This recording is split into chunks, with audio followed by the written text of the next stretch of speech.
As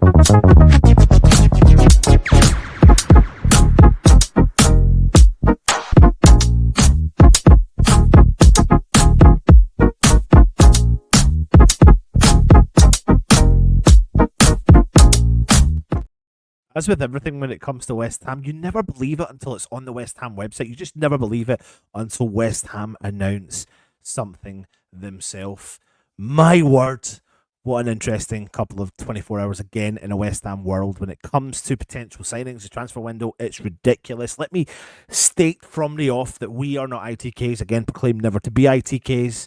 Well, me certainly doesn't. But we do take the information that is brought out to the mainstream media and run with the stories to you and give you the opportunity to get your opinion across and let us know if you think there's any element of truth or not in the story. Now, you will be aware that yesterday we were reporting that Ezekiel Banzuzi had potentially agreed a deal to come to West Ham, and he plays in for Leuven in Holland and in Belgium, sorry, and he is a 19-year-old Dutch under 19s, under 18s player, youth player, one for the future.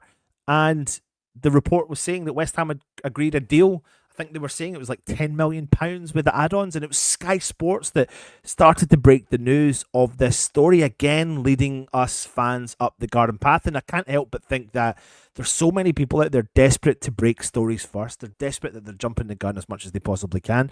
Listen, have we ever been guilty of it in the past? Absolutely, but you just got to be careful what you, I suppose, read and understand. And you know, again, we have a responsibility to give you content that's fact checked, but equally, when reputable sources come out and state that the deal is done, then we're going to bring that story to you. So that's exactly what we've done.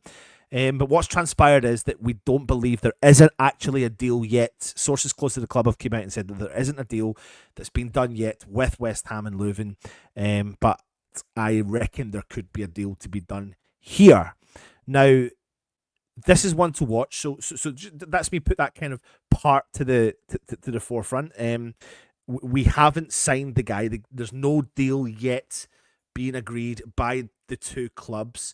But I doubt for a second that we're not that far away from getting a deal. Usually when people report these things, there's some element of truth into it, especially when a large organisation like Sky Sports, you know, put everything on it to say that West Ham have signed it. You know, they really don't want that to come back and bite them on the arse, and this one potentially could have, but I don't think it will. He's 6'3", really interesting midfielder, and they've put their neck on the line by saying that West Ham are going to sign him. So it reminds me a little bit of like when you heard the news that Lopetegui was going to leave West Ham, get sacked, and we're going to bring in Potter.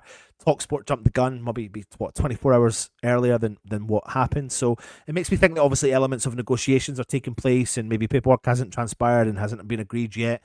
But we were on the understanding previously that we had agreed a deal with some add-ons, but that's not happened. But I do believe it will happen. I really do believe it will happen. 6'3" midfielder, box-to-box midfielder. He's got pace, he's got passing, he's got technique, he's got movement, heading, physicality. He's right-footed. I suppose you could compare him to a kind of Paul Pogba type player. And with so much potential. These are the sort of signings, if we do get this one over the line, we should be excited about. These are the ones that when you search for all of the leagues all over the world and you choose the ones that are in the top, are not in the top four, outside of the top four, even outside of the top six best leagues, in particular in Europe, and you choose the best players from that and you purchase them for low transfer fees, then there's less risk. And if they don't work out, you sell them probably for the same price, or they do work out and they give you a great thing, and then you potentially sell them on for large profits in the future. And it goes back to what we've said for a long time. It's the Brighton model. When you look at the Brighton model, they take punts on quite a lot of players at low fees, and they find diamonds in the rough that either give them return of investment for the product that they've purchased and put it on the park and show them what they're capable of doing. And then in the future, they can potentially sell for large fees.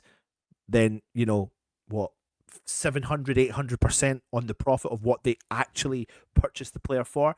And it's not a bad business model. We don't need to go out and buy 50, 60, 70 million pound players unless there is a special one out there that becomes available that wants to come to the club. But these are the sort of players we should be targeting. These are the sort of ones, these are the sort of players that I genuinely thought we'd be looking at if Tim Steidten was fully in charge. And hopefully, that I don't know what's going to happen in that element, but Banzuzi is the sort of player we should be excited about and should be targeting. And I'm not saying he's going to come in and hit the world ground running, and he's got a lot of time to bed in, but it does look like that type of player, that energy, that person that we need in the middle of the park, not what currently is being offered for us in the middle of the park.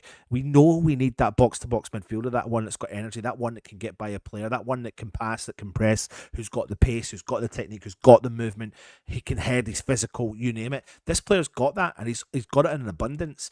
And the model we should be looking at is very similar to the Brighton model. We should be looking at the Belgian league. We should be looking at the Dutch league. We should be looking at all these leagues around Europe and finding the best talent we possibly can and bringing them in and hoping that, you know, it's not bringing in numbers and just hoping that one hits, but there's some element and scouting system to it, and we can see why we are scouting them. So again, please let me not take away from the fact that I think this is the sort of player that would come in and hit the ground running. I think they might need a bit of time, but if we sign 3 or 4 like this, I do think some of these players would work, and he's the perfect age, 19, starting every single week. And honestly, when you do watch him, he's a very, very clever footballer, albeit playing in a much lower standard league.